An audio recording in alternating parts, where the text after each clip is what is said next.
Assalamualaikum warahmatullahi wabarakatuh. Selamat sore sahabat Misteri Mbak Suci. Akhirnya sahabat, saya bisa duduk di sini di depan kamera untuk menyapa sahabat Misteri Mbak Suci ya. Akhirnya saya bisa bikin video lagi sahabat setelah sekian lama, kurang lebih berapa ya, 8 hari ya, ada ya 8 hari saya nggak bikin video, terus saya juga nggak live streaming. Masya Allah sahabat, banyak yang menanyakan ke saya kondisi saya seperti apa, ada yang DM, ada yang WhatsApp juga, terus banyak yang ngedoain juga. Terus ada yang ngasih resep juga. Ini buat Pak Pelangi, terima kasih banyak resepnya. Kata Pak Pelangi, Mbak Suci ini buat nambah stamina. Insya Allah, terima kasih banyak ya Pak Pelangi.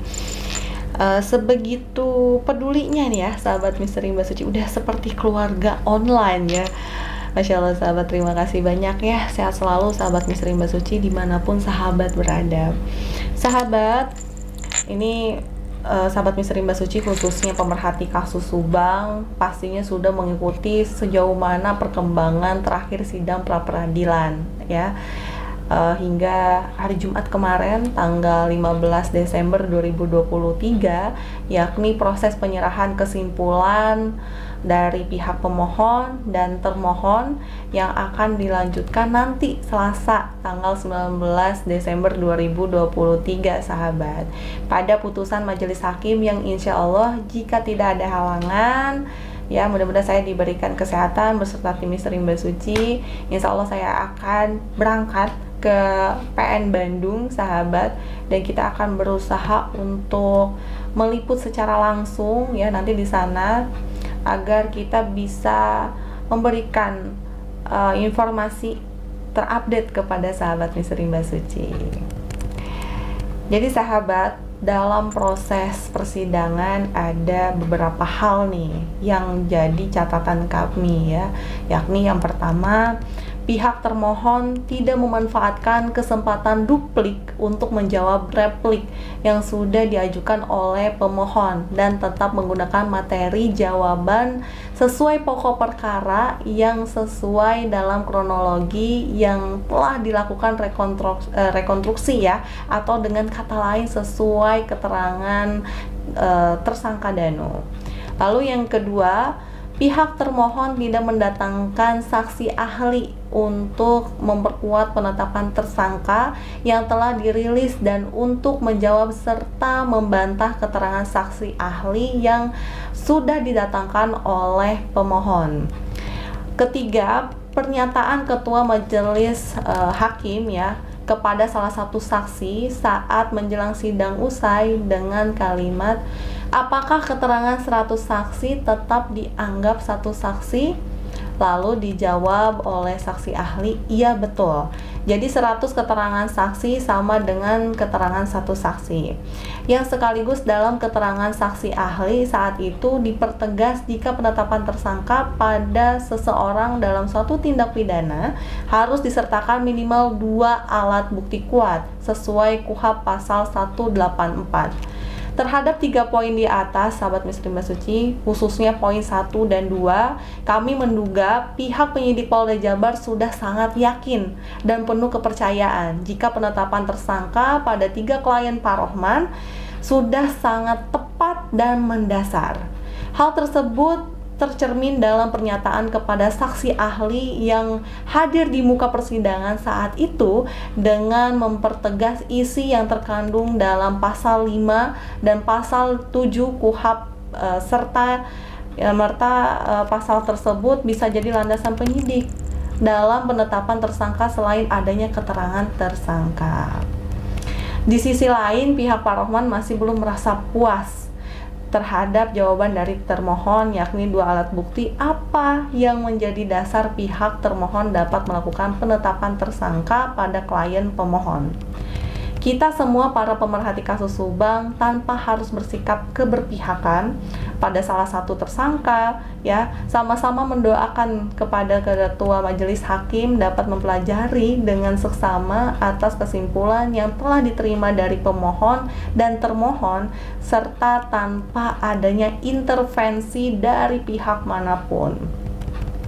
Ketua Majelis Hakim dapat objektif ya sahabat, kita doakan mudah-mudahan Ketua Majelis Hakim dapat objektif ya dalam menimbang dan memutuskan hasil sidang pra peradilan nanti pada hari Selasa ya, tanggal 19 Desember 2023 ya. Kita doakan sahabat ya. Jadi kita tunggu, pasti ini yang ditunggu-tunggu sahabat Misteri Mbak Suci nih, khususnya pemerhati kasus Subang. Jikalau nih ya sahabat Misteri Mbak Suci diputuskan oleh Ketua Majelis Hakim penetapan tersangka oleh termohon terhadap klien pemohon yakni Ibu Mimin, Arigi, Abi dinyatakan gugur demi hukum atau diterima, maka selanjutnya pihak termohon berkewajiban mencabut status tersangka 3 nama tersebut. Namun jika keputusan Ketua Majelis Hakim sebaliknya, maka pihak termohon punya kewenangan untuk melakukan penahanan terhadap klien pemohon sejak keputusan Majelis Hakim dinyatakan sah demi hukum. Jika kita berandai-andai nih ya sahabat Misteri Mbak Suci, gugatan diterima atau dengan kata lain status tersangka pada 3 klien pemohon dicabut, maka yang jadi pertanyaan berikutnya, apakah keterangan tersangka D yang menyebutkan adanya 4 nama lain hingga ditetapkan sebagai tersangka, apakah bisa diragukan?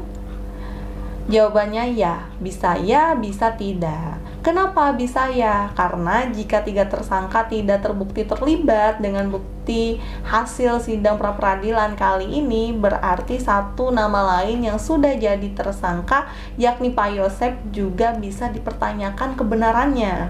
Namun karena posisi tersangka tersebut sudah ditahan dan dalam proses pemberkasan untuk bisa P21, akan sangat diyakini atas 1 tersangka tersebut tidak akan dilakukan gugatan pra peradilan oleh pihak PH-nya. Namun cukup dilakukan pembuktian dalam proses persidangan nantinya. Sedang untuk jawaban kenapa tidak diragukan, kenapa tidak diragukan atas keterangan tersangka D atas nama-nama yang sudah disebut, bisa jadi menang keterlibatan mereka tidak ada bukti yang menguatkan yang diketahui D atau pihak termohon tidak memiliki bukti pendukung atau bukti lain. Nah nih sahabat Misteri Mbak Suci ya, seandainya gugatan pra peradilan ditolak, maka pihak termohon akan lebih mudah dalam proses berikutnya, terutama dalam melengkapi proses pemberkasan hingga dinyatakan P21 oleh pihak jaksa penuntut umum ya. Dan selanjutnya kita sama-sama akan menjadi saksi dalam proses persidangan.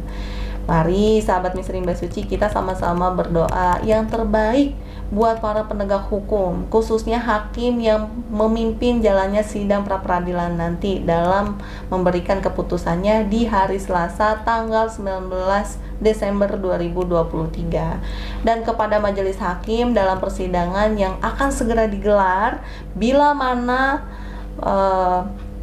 berkas sudah dinyatakan P21. Semoga kedua almarhumah segera mendapatkan keadilan dan bisa lebih damai di dalam kuburnya setelah adanya penetapan terpidana. Nah ini buat sahabat Misteri Mbak Suci, kita doakan ya, kita sama-sama berdoa ya sahabat Misteri Mbak Suci. Oh iya, nanti kan tanggal 18 itu Amel kan ulang tahun ya. Kita alangkah baiknya kita kirimkan doa ya sahabat. Jadi sebelum saya closing, mari kita doakan kedua almarhumah bersama-sama ya. Mari sahabat Misteri Mbak Suci, kita doakan untuk almarhumah Ibu Tuti dan almarhumah Amalia.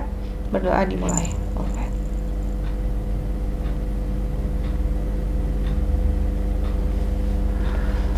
Amin ya robbal alamin. Baik sahabat Misteri Mbak Suci, mungkin itu tadi yang bisa saya sampaikan. Jika sahabat Misteri Mbak Suci ada yang ingin diskusi bareng, boleh, mau langsung di kolom komentar juga boleh, atau mau langsung DM juga boleh gitu ya sahabat. Jadi saya tuh sebetulnya lebih kayak nyaman. Oke, nanti di ini aja, di DM aja di Instagram ya, boleh ya. Nanti kita diskusi. Banyak kok orang-orang yang suka DM ke saya juga, kita diskusi bareng juga. Bahkan ada yang datang ketemu sama saya langsung gitu, suka nanya kayak gini, Mbak Suci kenapa sih kalau lagi di live menanya gitu Mbak Suci suka nggak pernah jawab, Mbak Suci diem aja gitu. Terus saya jelaskan gini gitu, oh dia baru ngerti gitu, oh kayaknya lebih bener ya, mendingan lebih langsung ketemu sama Mbak Sucinya deh gitu. Kalau Mbak Suci di DM juga kadang nggak terbuka gitu. Ya udahlah, kita kan punya apa ya punya inilah, kita punya hak juga kan ya, mau menyampaikan apa tidak gitu. Oke sahabat Misteri Mbak Suci, mungkin itu aja ya yang bisa saya sampaikan. Terima kasih banyak buat sahabat Misteri Mbak Suci yang sudah support channel Misteri Mbak Suci. Saya doakan mudah-mudahan sahabat sehat semua ya. Kita tunggu nanti hasil putusan hari Selasa tanggal 19 Desember 2023 ya. Oke sahabat Misteri Mbak Suci, terima kasih banyak. Saya Suci pamit undur diri. Wabillahi taufiq wal hidayah. Wassalamualaikum warahmatullahi wabarakatuh.